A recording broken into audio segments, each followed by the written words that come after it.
जैसे इसमें डायग्राम आपके है इसमें नोट्स के अंदर, ये रहा। अब इसके अंदर क्या है कि मान लीजिए आपके यहाँ पर इसको ठीक, ये स्टील है मान लीजिए, इसके अंदर आपने दो चीजें रख दी और उदाहरण के तौर पे एक टेम्परेचर पानी हो गया और एक एल्कोहल हो गया। पानी मान लीजिए 100 डिग्री के ऊपर करता है और एल्कोहल है 72.5 डिग्री पे करती है। तो मैंने जब इसको बॉईल किया तो अगर मैं जब सबसे पहले जल्दी कौन सा बॉईल होना शुरू होगा, 78.5 वाला, यहाँ से वो बॉईल होके और वेपर्स में कन्वर्ट होके यहाँ आएगा। इसको बोलते हैं कंडेंसर। कंडेंसर बेसिकली क्या होता है, एक तरह से हीट एक्सचेंजर होता है। हीट एक्सचेंजर का मतलब क्या होता है, जो हीट को एक्सचेंज करता है। एक्सचेंज का मतलब मतलब एक्सचेंज का मतलब समझ रहे हो भी, एक अब आपस में बदलते हैं एक दूसरे को, मतलब ट्रांसफर करते हैं। गर्म वाला ठंडा होएगा, ठंडे वाला गर्म होएगा, आपस में एक दूसरे के हीट को पलटे पलटी मारते हैं, वो चीज है। यहाँ से जब हीट एक्सचेंज होगी तो उससे क्या होगा, जो वेपर्स हैं उसका टेम्परेचर डाउन हो जाएगा और वो वापस वेपर्स, या जिसको भाप बोल देते हैं, या हाँ वाष्पीकरण मेरे ख्याल से होता है ना शायद, हिंदी भाषा में मेरे, हिंदी में मेरे ख्याल से वाष्पीकरण बोलते हैं। वो उससे क्या होगा, जब वेपर्स होंगे, जैसे उदाहरण है आपने जैसे दूध आपा गर्म करके, दूध को आपा गर्म करके ढक्कन लगा देते हैं और आपने देखा होगा ढक्कन के अंदर की साइड वाटर की ड्रॉप्स हो जाती है, वहां पर हीट एक्सचेंज हो जाती है और हीट एक्सचेंज के होने के कारण जो वेपर्स हैं वो इसमें कन्वर्ट हो जाते हैं, लिक्विड के अंदर कन्वर्ट हो जाते हैं। तो यही चीज इसके अंदर है। और ये जब लिक्विड में कन्वर्ट होते हैं तो हम इसको यहाँ पर एक कलेक्टर, जिसको हम बोलते हैं रिसीवर बोलते हैं, वहां पर इसको कलेक्ट कर लिया जाता है। तो डिस्टिलेशन प्रोसेस क्या है, इसकी जो डेफिनेशन जो इसके अंदर दी हुई है आप लोगों को, डिस्टिलेशन की जो डेफिनेशन की दी हुई है इसके अंदर, distillation process is a of heating heating a liquid until its more watertight constituents pass into vapor phase, uh, and then cooling the and then cooling the vapor to recover the such constituents in liquid form by condensation. मतलब क्या है, ये process है, distillation एक process है जिसके अंदर हम लोग लिक्विड को गर्म करते हैं, तब तक गर्म करते हैं जब तक उसका मोर वोलेटाइल मतलब है कि मान लीजिए तीन मैंने लिक्विड डाल रखे हैं, जिसका एक का 100 है, एक का 50 है, एक का 40 है। तो सबसे पहले कौन सा भाप में बनेगा, 40 वाला है ना, 40 वाला ही बनेगा ना अमरीश। हेलो अमरीश, कौन से वाला पहले उबलेगा, भाप में बनेगा, 40 वाला। तो 40 वाला आएगा और जैसे ही 40 वाला जब वॉलेटाइल है तो वेपर फेज का मतलब है वो भाप में कन्वर्ट हो जाएगा। और फिर उसको हम क्या करते हैं, then cooling the vapour to recover, उसके बाद हम उस वेपर्स को ठंडा कर लेते हैं, such in liquid form by condensation. इसके अंदर फिर हम क्या करते हैं, कंडेंसेशन प्रोसेस के थ्रू हम लोग जो भाप में बने हैं उनको हम लोग रिकवर कर लेते हैं और लिक्विड फॉर्म में उसको कलेक्ट कर लेते हैं। The main purpose of distillation is to separate और purification of a large variety of materials. इसके अंदर क्या है, मेन पर्पज क्या है डिस्टिलेशन का, सेपरेट करना या प्योरिफिकेशन करना और फिर large variety of material mixture. Basically क्या होता है जो हम लोग डिस्टिलेशन को एक तरह से हम लोग सेपरेशन प्रोसेस भी मानते हैं और कई बार इसको प्योरिफिकेशन प्रोसेस भी बोल देते हैं। डिस्टिलेशन एक सेपरेशन प्रोसेस है बेसिकली, जहां पर हम लोग क्या करते हैं, अलग अलग मटेरियल्स को, ये मिक्सचर को अलग किया जाता है, अलग करते हैं। पहले हम लोग क्या कर रहे थे, मिक्सिंग पता कर रहे थे कि कैसे मिक्सिंग होती है। अब यहाँ पर हमारा मेन पर्पज क्या होता है, ये पता करना कि मिक्सिंग होती, अगर मिक्स्ड मटेरियल है, जैसे कि पेट्रोलियम प्रोडक्ट है, जब अपने पास तेल जो आता है पेट्रोल डीजल, इसका हम जब हमें निकालते हैं तो कच्चा तेल होता है। इस कच्चे तेल के अंदर से केरोसिन भी निकलता है, पेट्रोल डीजल काफी वेराइटीज निकलती हैं। तो अब अगर हम इसकी भी डिस्टिलेशन जब प्रोसेस करती हैं तो हम लोगों को उस मिक्स से, जिसको हम एक प्रकार से हम ये कह सकते हैं कि मदर लिक्वेयर का मतलब क्या होता है, जिसके अंदर ये सारे मिक्स हुए पड़े हैं, इनके अंदर से फिर इनको अलग अलग बॉइलिंग पॉइंट के हिसाब से इनको अलग अलग इकट्ठा करते हैं, अलग अलग कलेक्ट करते हैं। तो सी वाटर है, for example in 4% of dissolved solids may be readily purified by vapor condensing the steam thus formed and collecting product distilled water। हाँ, इन्होंने एक जैसे और उदाहरण दिया हुआ है कि हम लोग मान जो समुद्र का पानी होता है, समुद्र के पानी को जब हम लोग उसके अंदर सॉलिड्स हैं वो काफ़ी होते हैं, कॉमन साल्ट होता है, हम उसको क्या करेंगे जब गर्म उबालेंगे, उबालने से क्या होता है कि पानी है वो भाप में कन्वर्ट हो जाएगा, और भाप में जब कन्वर्ट होएगा तो उसको फिर हम लोग ठंडा करके उसको वापस लिक्विड में कन्वर्ट कर लेंगे, और लिक्विड में जो कन्वर्ट करेंगे जो लिक्विड आएगा उसको बोलेंगे डिस्टिल्ड वाटर। और ये माना जाता है कि हम लोगों के पास अगर जो सॉल्यूशन है उसको जब एक सिंगल सॉल्यूशन अगर मान लीजिए है, मैडम के पास वो हाईलाइटिंग वाला पेन होगा, पेन है मैडम के पास, मेरा टूट गया वो लाइन खींचने वाला, वो दियो वो ले आके, नहीं मैडम के पास हाँ। तो तो उसमें अंदर क्या है, जब पानी है जी, या मतलब कोई भी चीज़ अगर हम लोगों ने लिक्विड को बॉईल किया है और उसके जो वेपर्स हैं उसको प्योरेस्ट फॉर्म माना जाता है, प्योरेस्ट।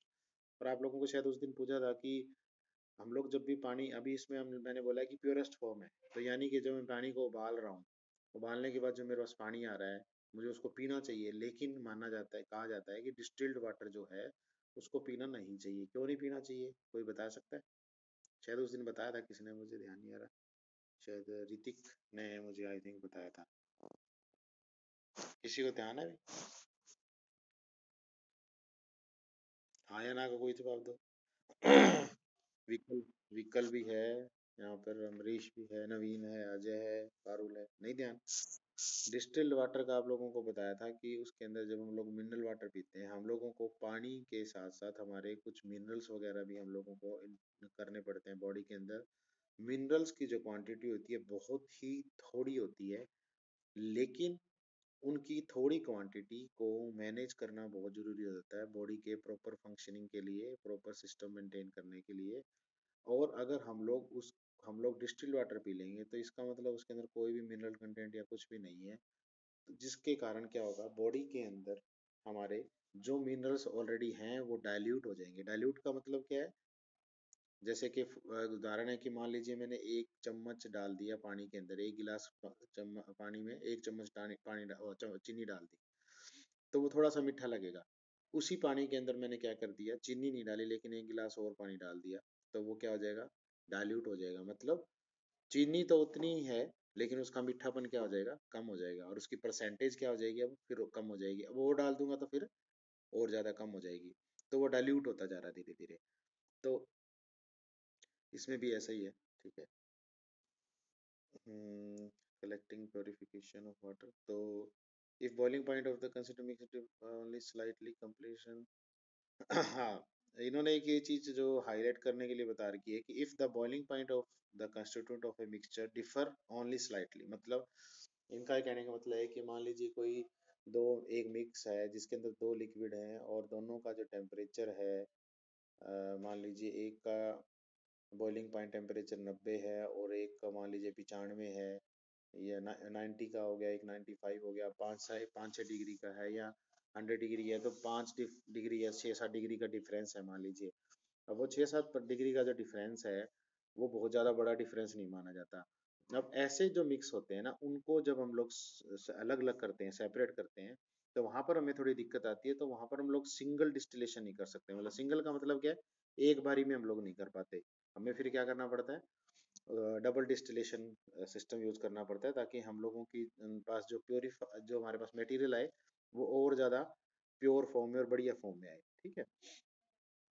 उसके बाद है कुछ एक टर्म्स है जैसे वेपर प्रेशर। वेपर प्रेशर क्या होता है, हाँ ये एक तो देखो, हाँ, आपकी ना हाईलाइट की हुई है मैंने, distillation is a process of separating component substance, जो ब्लू इसमें दिख रही है डार्क कलर में, एक तरह से ये कह सकते हैं कि डेफिनेशन है एक तो ये। एक ऊपर जो है distillation process of heating is more volatile, जो आप लोगों को पहले कराई थी, ये दोनों डेफिनेशन के तौर पे यूज की जा सकती हैं, तो आप लोगों को इनको जरूर याद करना है, ठीक है। वेपर प्रेशर क्या होता है, vapour pressure of a pure substance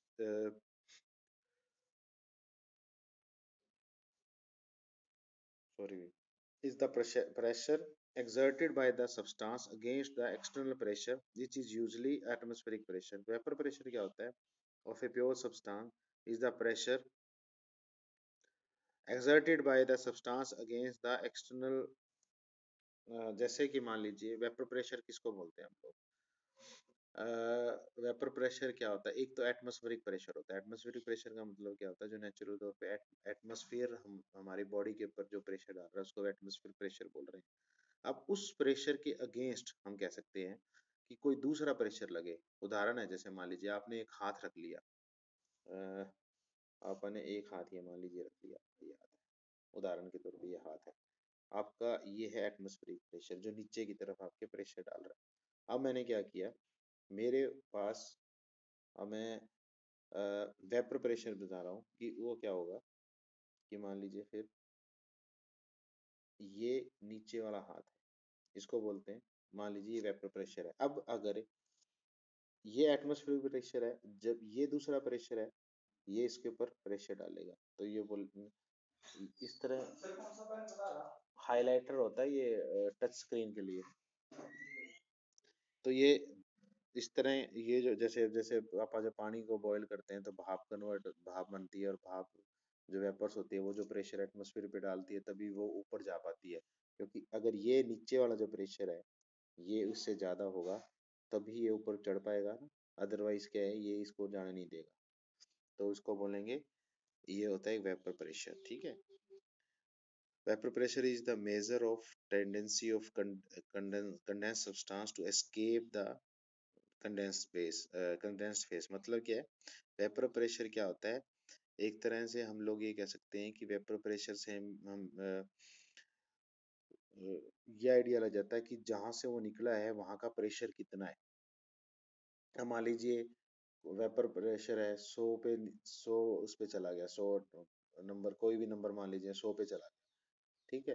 अब एक 100 पे गया तो इट मीन्स है जो एटमॉस्फेरिक प्रेशर है वो 100 से नीचे है या 100 तक है।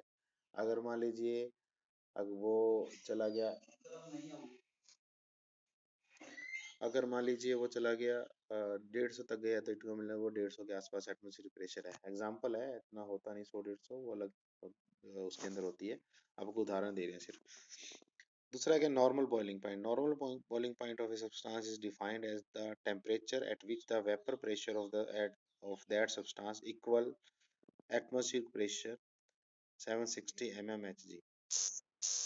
नॉर्मल बॉइलिंग पॉइंट क्या होता है? Of a substance is defined as the temperature at which the vapour pressure of that substance equal to moisture atmospheric pressure.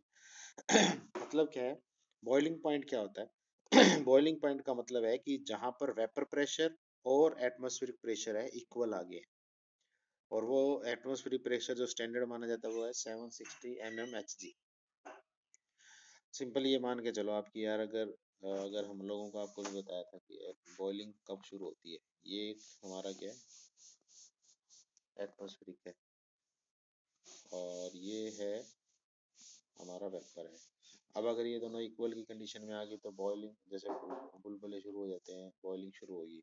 अगर मान लीजिए ये क्या हो गया, ये ज़्यादा है, ये कम है, तो कोई फ़ायदा नहीं है। हाँ, अगर ये ज़्यादा हो जाता है तब ये बॉइलिंग हो जाती है या इक्वल पे आ गया, तो इसको हम बोलते हैं बॉइल नॉर्मल बॉइलिंग पॉइंट। ठीक है। जैसे इसमें एग्जांपल दे रखा है,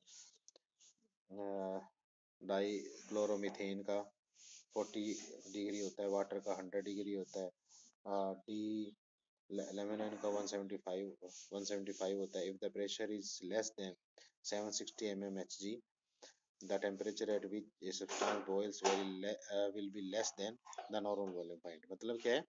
अगर कहाँ किसी जगह में एटमॉस्फेरिक प्रेशर है वो 760 mmHg से कम होगा, तो वहां पर जो बॉइलिंग पॉइंट है वो क्या हो जाएगा, सब्सटेंस का वो हो जाएगा, कम हो जाएगा, क्योंकि उसके ऊपर एटमॉस्फेरिक का प्रेशर कम पड़ रहा है। तो जितना कम प्रेशर पड़ेगा उसको प्रेशर उतना ही कम मेहनत करनी पड़ेगी या कम प्रेशर लगेगा उठाने के लिए।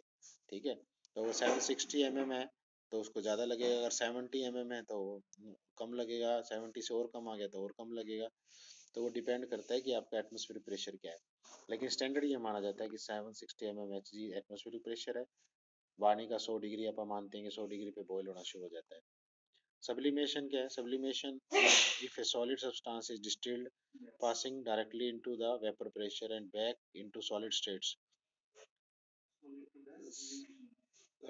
solid that state without a liquid being formed at any time। मतलब क्या है, हम किसी चीज को जब सॉलिड होती है, जैसे बर्फ है, बर्फ को मेल्ट करते हैं तो पहले वो लिक्विड में कन्वर्ट होगी और फिर वो गैसेस फॉर्म में आएगी, वेपर फॉर्म में आएगी।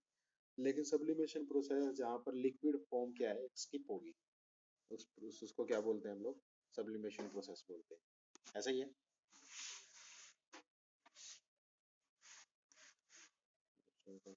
उसके बाद रिलेटिव वोलेटिलिटी।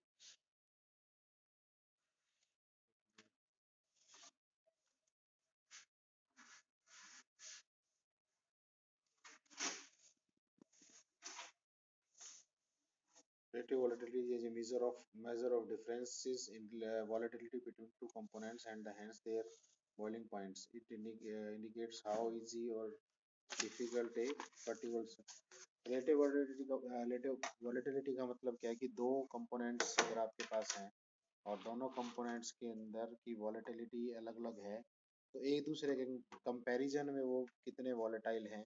अगर मान लीजिए 100 है, एक 75 है, तो 75 वाला क्या है, हाई वॉलेटाइल नेचर का हो गया एज कम्पेयर टू 100 वाले के। तो इसको बोलते हैं रिलेटिव वॉलेटिलिटी। रिलेटिव का मतलब है रिलेशन करना, एक दूसरी चीज के साथ रिलेट करना, उसको बोलते हैं रिलेटिव वॉलेटिलिटी। कई बार डेफिनेशन आ जाती है 2 नंबर की रिलेटिव वॉलेटिलिटी वाली। एप्लीकेशंस क्या है डिस्टिलेशन? अगर हम लोग डिस्टिलेशन की बात करें, इसकी एप्लीकेशंस क्या है, मतलब इसका कहाँ कहाँ काम आती है। डिस्टिलेशन ऑफ फ्लेवर इंडस्ट्री होती है, जो फ्लेवर बनाती है इंडस्ट्री, वहाँ पर इसका काम आता है। विस्की एल्कोहलिक इंडस्ट्री में यहाँ पे काम आता है। नेचुरल फ्लेवरिंग मटेरियल्स हैं, वहाँ से फ्लेवर को एक्सट्रैक्ट करने में मजा मतलब इसका यूज़ किया जाता है। उसके अलावा डिस्टिलेश वाटर, डिस्टिल्ड वाटर है, अगर इसको बनाना है, प्योर वाटर है लैब के लिए, उसके अंदर यूज़ किया जाता है। उसके अलावा कुछ एरोमेटिक प्लांट्स होते हैं जहाँ से उसको